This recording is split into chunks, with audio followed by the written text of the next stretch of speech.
আমরা চেয়েছিলাম একটা সোনার বাংলা।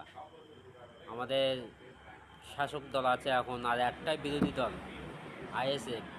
আইএসএফের একটাই এমপি বিধায়ক নওশাদ সিদ্দিকী ঘোষণা করছি। একলাই কোচবিহার জেলার কোচবিহার দক্ষিণ বিধানসভার পর্যবেক্ষক হিসাবে আমরা মোহাম্মদ শাহিনুর হক ও বাপি আলমকে দায়িত্ব দিয়েছি। আলিপুরদুয়ার জেলার কালচিনি বিধানসভাতে আমরা রাকেশ তামাং, ফারিজুল ইসলাম দায়িত্ব দিয়েছি। জলপাইগুড়ি জেলাতে নাগরাকাটা বিধানসভার রাজদীপ বড়াইককে আমরা দায়িত্ব তুলে দিচ্ছি। উত্তর দিনাজপুর জেলার করণদিঘি বিধানসভার অধ্যাপক বাপি সরেন ও আবু বকর সিদ্দিককে এই দায়িত্ব আমরা অর্পণ করছি।